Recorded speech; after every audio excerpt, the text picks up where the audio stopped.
Hello and welcome back to WK Stars Basketball Weekly. I am Dan Sheppard, sitting in one more time with the coach of the Stars, Daniel Potts. Coach, welcome back. Appreciate it. We split this week. Both games were played on the road.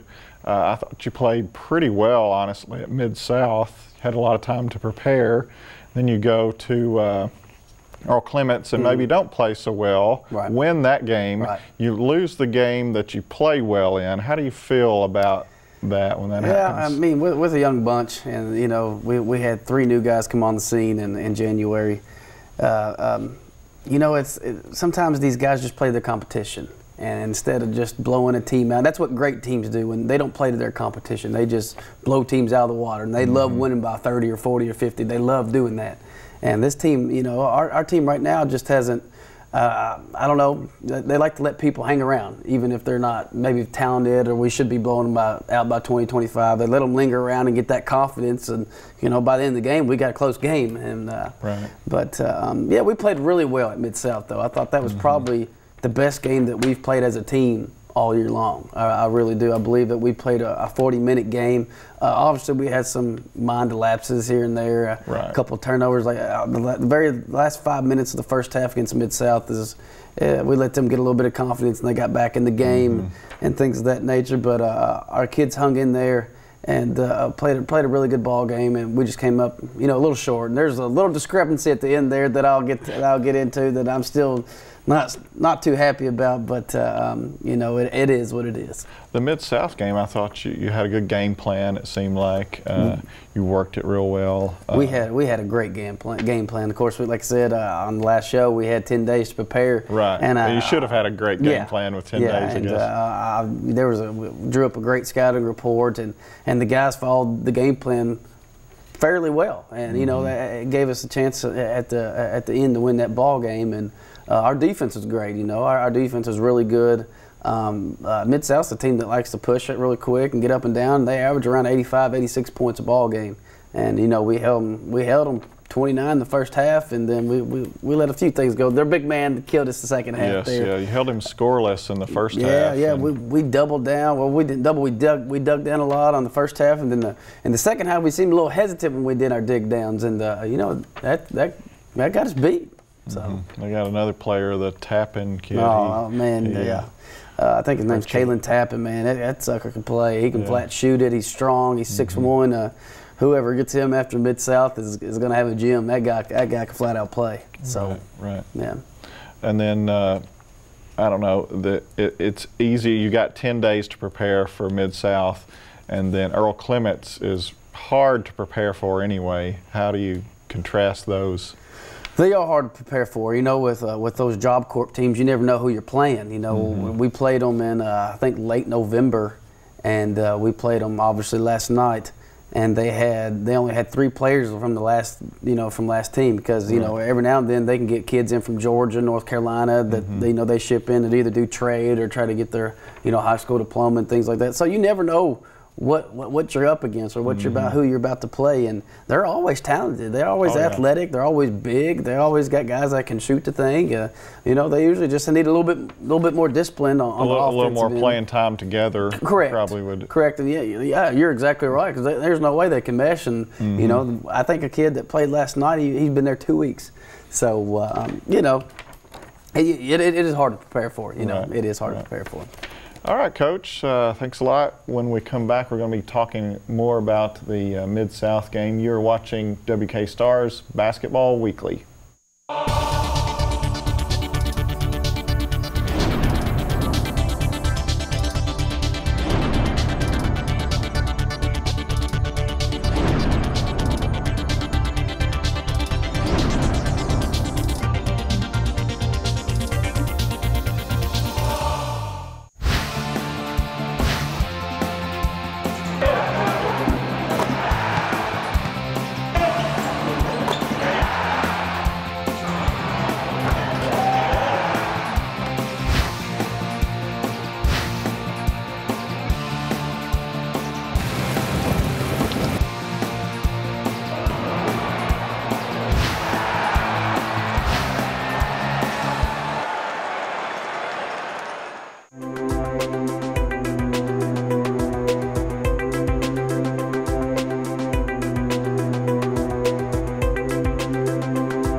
Hello and welcome back to WK Stars Basketball Weekly. I'm Dan Sheppard once again sitting here with Coach. Coach went down to West Memphis, Arkansas. Yeah. It's a nice facility down there. Very nice facility, man. It is like we were playing in the NBA or something like that where they had their lights cut off and things like that. But we got out to a rough start. I think they got up on us 4 or 6 to nothing. Right. We finally started off with a bucket there from Cam. And when you come back, you came back strong. We came back very strong. We played a really good first half. Besides the first probably about 3 minutes, and then the last 6. So we played really good for about 13. Really good for about 13 minutes in that first half. And if we can get a whole game 40 minutes like that, man, we're gonna be tough to beat. This is no slouch of a team here either. No. These guys are big, strong, athletic. Very good team. We've played a lot of good teams this year, and they rank right there with them. Oh, yeah. My man Kilo right there, Kilder Gonzalez, number 11 right there, new kid from Venezuela. That's a tough pass He's for that really distance. stepped up and played well. He's really stepped up and played well, especially this week, these last 2 games. He's getting more confident. Look at that pass right there. That's a sweet pass. He handles the ball well. Handles the ball. He sees the floor very well. And he can attack the basket like a madman. Right, and he shoots outside. Yeah, he can do it all. He's a very well-rounded player. Look at that move. I mean, If you add that move to your arsenal, that's certainly helping you out this half of the year. I mean, the guy can play.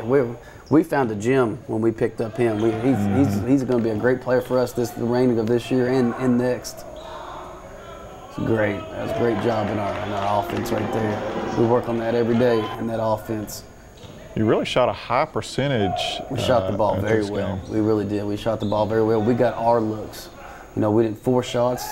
We had open threes just like that, and our guys knocked them down. Zach Kimbler played a really good ball game. Really good ball game. Yes, he did. He had 12 points and a couple rebounds there. 4 rebounds, 5 rebounds. Emmanuel Abbage was very effective for us. He had 7 points and 6 rebounds, but he was 3 for 4 from the floor and gave us a great inside presence. Right. Had a couple blocks. Look at that right hook. His game's coming along. And he honestly had probably the most difficult assignments of anybody out on the floor too. So for him to play as well as he did, when he's the guy you needed to play well to stay in this game too. For sure. There's Kilder again, showing off his range right there. Again, we're excited about that young man. We're excited about him. He makes plays happen. He's just a playmaker. And kudos to him. I mean, he's only been here for, I believe, about almost 3 weeks now, and he's got our offense. And we have a lot of plays. I think, on zone and man, we have, somewhere around, 25, 30 plays. And, Goodness. And he executes them very well. Must have done a lot of studying to get all those plays in me and him's had our go around. We've been with each other a lot. Cam has started the point guard role, and again, he's done a great job at that point guard role. Again, he's really sound in that role. He's confident in that role. That's a great pass by Pedro. Cam's still struggling a little bit with his shot, that is certainly going to come. That's the last thing I'm worried about with Mr. Cam Chumler. The last thing. It's good take. He can absolutely fill it up. That's the end of the half right there. And you guys have a... I thought this play was so good. Then we had to slow-mo it down. Let's see it again. That's a good move. Good move. Played him very well. I want to give kudos to Pedro for a second. One thing he's really done is when Cam came in January, he's really been a team player, man. He's really been a team player. He could have hung his head and things because he's not getting the playing time that he wants. But even when Cam comes out or we have timeout, he's the first one giving him high five. Pedro's really bought into the system. That's a kid that can play, man. Chase Clark can absolutely fill it up. Great mid-range game too. Strong. Yeah. He played a really good game. He's played a really good game the last. He's certainly got the best 15-foot jumper on the team. For sure. And there's Zach Kimbler knocking another one down. Right. I had no idea that he was capable of knocking down shots like that. Right. No, he can fill it up. He can really fill it up. he's always a threat when he touches it. You know, he's our stretch 4 man right now. And, right. We need that stretch 4. That's why E-Man and Jermaine Lee are getting so many good looks, is because Zach can really stretch that floor. Right, and you have to come out and guard him. Of course, I've seen him play quite a bit at Graves County last year, and it's a different game, of course. Sure. But he played more of the 5 position there, and right. and he never. You know, with Zach, Zach's got a great IQ for the game. He slows the game down. You know, it seems like it's just a natural. When he slows the game down, he always just makes great decisions for us. Do we wish he was a little quicker sometimes with his feet? Of course. But he does a great job. He's always around the basket, just like he is right there. He's always around the basket, has a nose for the basket. He can find those 50-50 balls right. like you're talking about. Exciting player for us as well for next year. Working the ball around. Ball's not even hitting the floor. Then we get the shot that we want from a pretty good shooter. It's a step-in shot. Those 1-2 step-in shots I love. It's Mr. Gonzalez again.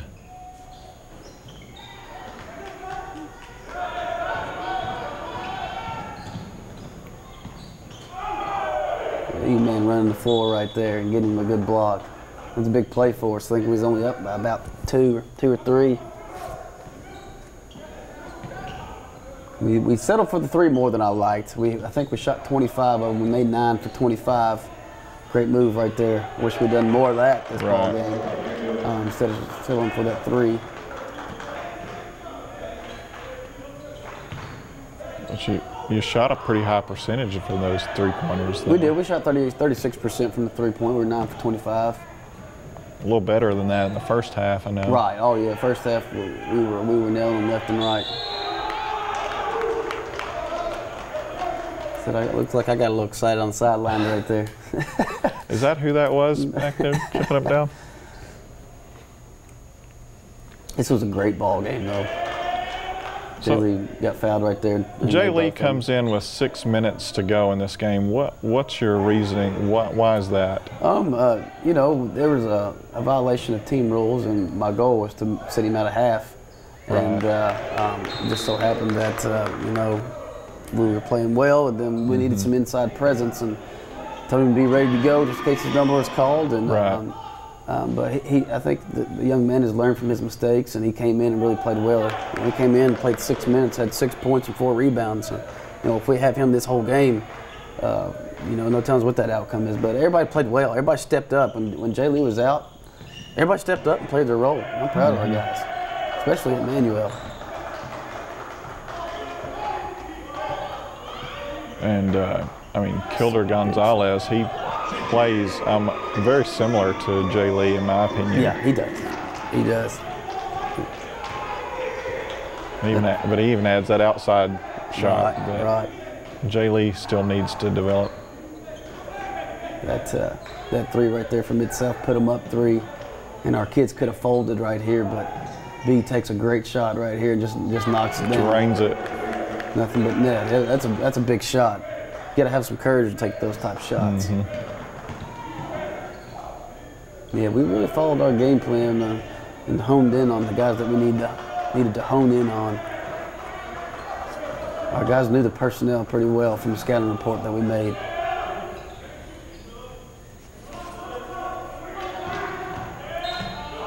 That was one time we didn't execute our scouting report. We were only supposed to do a 1 hard hedge and then get under. Right.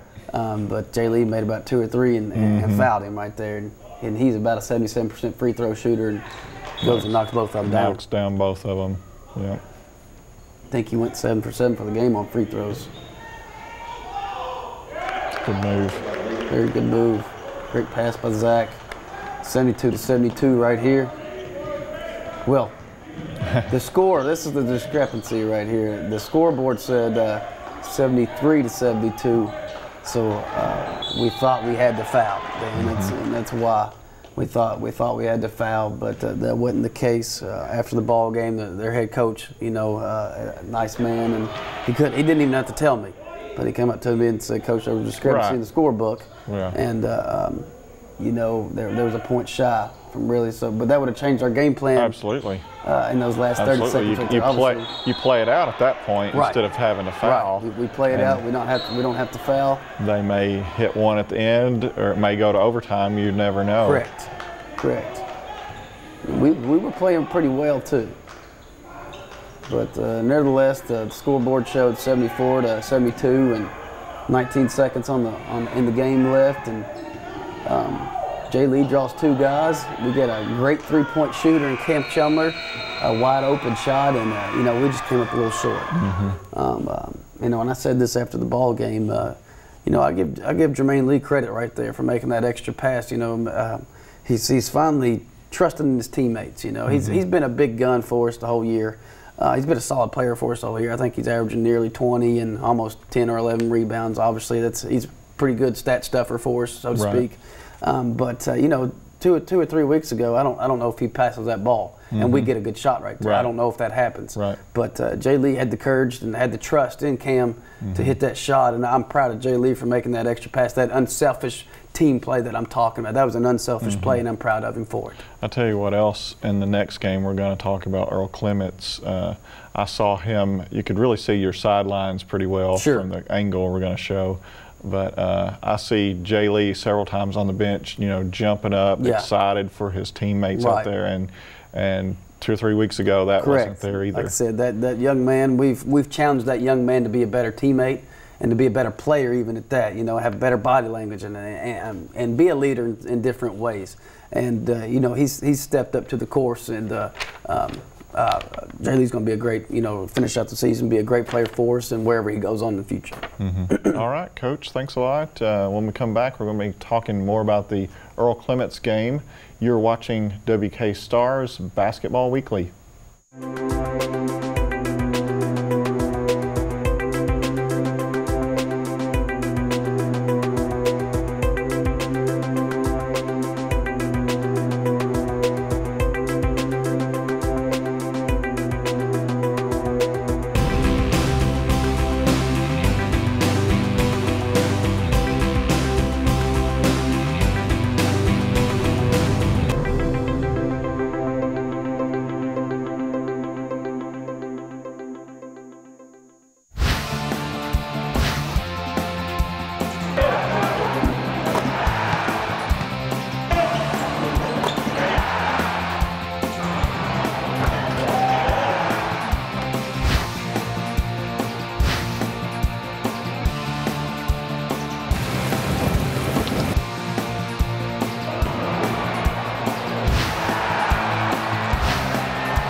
Hello and welcome back to WK Stars Basketball Weekly. I'm Dan Sheppard, sitting in here once again with Daniel Potts, and we've had some people wanting us to change the name of the show to the Dan and Dan Show, but I think we're still gonna, I won't mention who those people were. They're probably watching right now. Yeah, but, they probably are. They probably are. But I think we're still gonna keep it the same name. But anyway, this week, or last night actually, travel over to Earle Clements, and it's a difficult place to play. It is. It's a very hostile environment, so it's needless to say, in Morganfield, Kentucky there. But you know, they're strong, they're physical, they're athletic as all get out, and they usually have a good team. Yeah.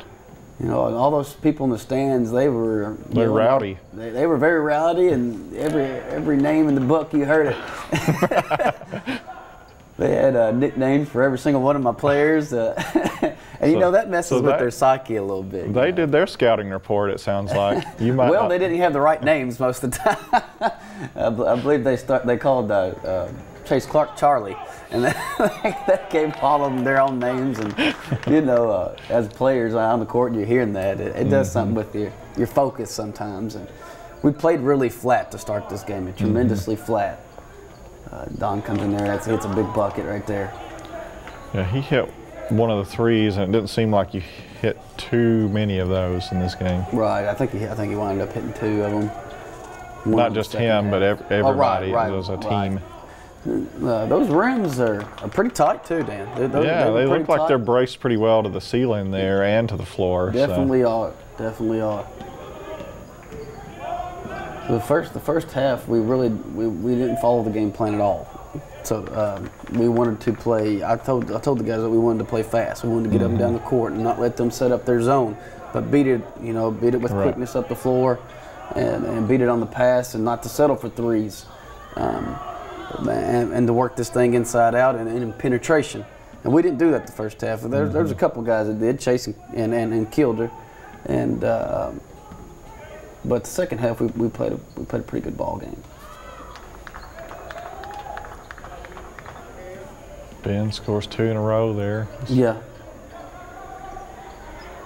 That 3-pointer, he got the roll on it. My goodness. Yeah, that was a little shooter's roll, huh? Yeah, on those rims especially. There we go. We started attacking. After we started attacking, it's like the light bulb came on. Like, oh, we can get whatever we want. And Cam and Pedro in the second half did a really good job pushing the ball on the pass. It's a great move by Zach right there. Nice little left. Seemed like we really, of course we're not going to show these, but we really missed a lot of easy We missed a lot buckets. of layups. I don't know exactly how many we missed, but I'm saying it's probably in the double digits of how many layups that we missed, and that's just not being focused. Not being focused. I know we missed a lot right off the gate because we weren't focused. Really, I don't know, he might have made up for it though at the free throw line. Right. We got to the line probably nearly 40 times. So we were aggressive taking the ball to the hole after we saw it working for us. And some of those shots were shots you got fouled on and went to the line, but it would have been so much nicer to have an and one on many of those. Look like just wouldn't quite go in. Right.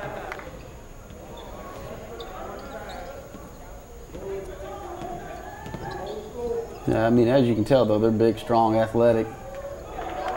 Manuel played a really good ball game. He sure did. I think both games this week, he played really well. He stepped up and he's played really well for us. Great shot by Cam.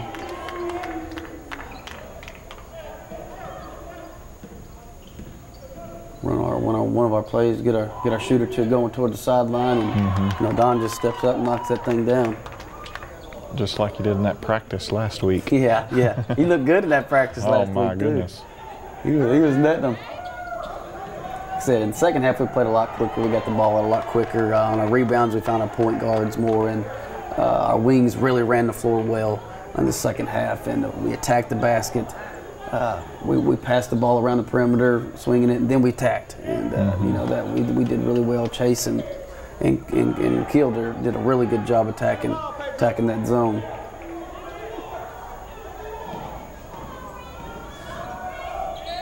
It's a big bucket right there. They were making a run right there, and I think they cut it to 7. And Kilder right there makes a great play for us, gets an and one, and that's all she wrote. Like I said, we didn't play our best ball game in this game against Earle Clements right here. But there was a lot of adversity going on in that gymnasium, and our guys stuck together. And Earle Clements is certainly not going to quit on you. Oh no, they're a scrappy bunch. They're big, strong. They're physical. Like I said, I think they had 36 fouls on them. Just on them, I think we had 24 on us. We had a couple of guys foul out. There was a bunch of fouls. It was a long ball game, so to speak. And since we started the second semester, I think we've played 4 games and we're 2-2. But we've been in all 4 games. Elizabethtown, who we play on Saturday, we went to overtime with and could have very easily won that ball game. A couple calls go this way and that way in that ball game, and we're sitting at 4-0 probably because Mid-South. Again. Right. That's a lesson to me as a young coach that every time on the bench I'm going to have somebody doing our books and making sure that scoreboard lines up with those books to make sure we don't get cheated out of a game and things of that nature. So I've learned my lesson too. I'm a young guy, I'm a young coach, and I definitely learned my lesson because those young men, our young men, deserve to win that basketball game. Right. Mid-South, you played them earlier this year. Yeah. The scoreboard was way more lopsided than it was this game. I thought you guys did a much better job in this game than you did the first game. And you're talking about Elizabethtown. Well, you're going to get your chance to play them again on Saturday. Right. They're coming to Hawes Gymnasium. And we're hungry for them. Right. Tell me how that game's going to go. It's good. It's going to be a very good ball game. They got a lot of talent. They had a transfer in from Vincennes. I can't recall the young man's name right now, but this kid can flat out play. I mean, he's a player. He's a player. He's got to be if he was playing for Vincennes, which is #1 in the nation right now at the junior college level. They got some bigs inside that are real athletic and lanky. They play a 3-2 zone that's extended, and our kids have done a lot better recently against handling the zone, and they're going to play hard. Elizabethtown's going to play hard, and I know you remember that game as well as I do. A few of those shots that they take are questionable shots. I remember one, the shot clock was running down, and there's a 1-foot, one-handed hook almost, and he nets it from almost half court, and they got a couple rolls and a couple calls, and that may not happen when they come here. Correct. And I think our guys remember that game very well because I remember in the locker room, a lot of them were hurt. It hurted losing, and it's taken this team to get to that level, and I want losing. I don't want losing to be acceptable. I want it to hurt, and if it hurts you deep down inside, then I know it means something to you. I know it means something to your teammates, and I know our guys remember that game very well. And we're going to be ready to get at them on Saturday at 3:30. Right, and we will have live coverage here on Paducah 2 of that game, and then next week, quickly, Coach, we got about a minute left. Okay. Who have we got coming in? We got we're going to Lindsey Wilson. Going to Lindsey Wilson. Of course, I used to coach there 5 years ago, and like I said, we played them here at home, and it was a darn good game. I think the final score was 74-71, and those kids played hard. They ran their stuff. Talented group of kids. They were a strong and physical group of kids that played well together. And we're going to be going into a hostile environment there too. They pack the stands for those games. And Monday at 7 o'clock their place. It's going to be a long trip. So our guys, as soon as we get off the bus, are going to have to shake that rust off and be ready to play a good ball game against that group. All right, Coach. Thanks. We're out of time. That's all we've got time for today. Thanks for tuning in. You have been watching WK Stars Basketball Weekly.